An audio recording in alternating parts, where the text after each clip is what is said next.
Commodity മാർക്കറ്റിൽ പ്രത്യേകിച്ചും സിൽവറും ഗോൾഡും തന്നെയാണ് ഇന്നും വലിയ തോതിലൊരു മുന്നേറ്റം രേഖപ്പെടുത്തിയിരിക്കുന്നത്. പലപ്പോഴും താങ്കൾ ഇപ്പോൾ ഇതേ ഫോർത്തിൽ തന്നെ സൂചിപ്പിച്ചിട്ടുണ്ടായിരുന്നു, ഗോൾഡ് ആണെങ്കിലും ശരി, സിൽവർ ആണെങ്കിലും ശരി, ഒരു ഓവർ സ്ട്രെച്ച്ഡ് സോണിലേക്ക് നീങ്ങിയിരിക്കുകയാണെന്ന്. സാധാരണഗതിയിൽ ഗോൾഡ് പോലെയുള്ള സേഫ് ഹെവൻ നിക്ഷേപങ്ങൾ, ഇൻവെസ്റ്റ്മെന്റ് ഓപ്ഷൻസിലേക്ക് നിക്ഷേപം എത്തുന്നത് അന്താരാഷ്ട്ര തലത്തിൽ ഏതെങ്കിലും തരത്തിലുള്ള ഭൗമരാഷ്ട്രീയ പ്രതിസന്ധികൾ ഉടലെടുക്കുമ്പോഴോ അല്ലെങ്കിൽ ഒരു ഭീതി നിലനിൽക്കുമ്പോഴാണ്. എന്നാൽ നിലവിലത്തെ ഒരു സാഹചര്യം പരിശോധിക്കുമ്പോഴേക്കും പൊതുവെ ഇപ്പോഴുള്ള കൺസേൺസ് ഒക്കെ തന്നെ പല വിപണികളും ഡിസ്കൗണ്ടഡ് ആണ് എന്നാണ് വിലയിരുത്തിയിരിക്കുന്നത്. പക്ഷേ തുടർച്ചയായിട്ട് ഗോൾഡിലേക്ക് നിക്ഷേപം എത്തിക്കൊണ്ടിരിക്കുകയാണ്. ഗോൾഡ് ഒരു ബബിൾ സോണിലേക്ക് കടന്നിട്ടുണ്ടോ, അല്ലെങ്കിൽ ഈ ഒരു ഗോൾഡിലേക്ക് തുടർച്ചയായിട്ട് വരുന്ന നിക്ഷേപത്തിന് പിന്നിലുള്ള ഒരു കാരണങ്ങൾ എന്തൊക്കെയാണ്?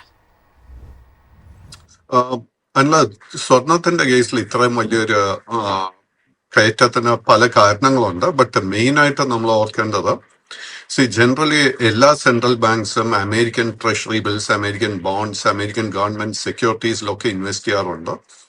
ഞാൻ അറിഞ്ഞിടത്തോളം എന്താ സംഭവിച്ചിരിക്കുന്നത് വെച്ച് കഴിഞ്ഞാൽ, പല സെൻട്രൽ ബാങ്ക്സും അമേരിക്കൻ ഗവൺമെന്റ് സെക്യൂരിറ്റീസിൽ നിന്നും ഡൈവേഴ്സിഫൈ ചെയ്ത് ഗോൾഡിലോട്ട് ഇൻവെസ്റ്റ് ചെയ്തിട്ടുണ്ട്.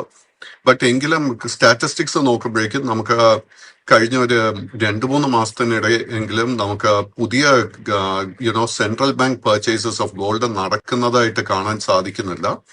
But that could be because data ലഭ്യമല്ലാത്തത് കൊണ്ടായിരിക്കാം. ബട്ട് എനിവേ സീരിയസ് ആയിട്ട് ബൈങ് തുടർന്നുകൊണ്ട് തന്നെ ഇരിക്കുന്നു. അറ്റ് ദിസ് മൊമെന്റ്, യെസ്, എന്റെ അഭിപ്രായത്തിൽ സ്വർണത്തിന്റെയും വെള്ളിയുടെയും വാല്യുവേഷൻ വളരെ സ്ട്രെച്ച്ഡ് ആയിട്ടാണ് കാണുന്നത്. എന്ന് വെച്ച് കഴിഞ്ഞാൽ പ്രോഫിറ്റ് ടേക്കിംഗ് നടക്കുന്ന സമയത്ത് വലിയൊരു കറക്ഷന് വേണ്ടി നമ്മൾ പ്രിപ്പയർഡ് ആയിരിക്കണം. അതുകൊണ്ട് തന്നെ കറന്റ് ലെവൽസിൽ പുതിയ ലോങ് പൊസിഷൻസ് ഒന്നും തന്നെ ഈ രണ്ട് പ്രഷ്യസ് മെറ്റൽസിലും അഡ്വൈസ് ചെയ്യത്തില്ല. കൈവശം ലോങ് പൊസിഷൻസ് ഉണ്ടെങ്കിൽ നമുക്കത് മെയിൻറ്റെയിൻ ചെയ്യാൻ സാധിക്കും.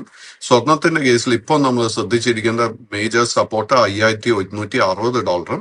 വെള്ളിയുടെ കേസിൽ നമ്മൾ ശ്രദ്ധിച്ചിരിക്കേണ്ട മേജർ സപ്പോർട്ട് $1109 ആയിരിക്കണം.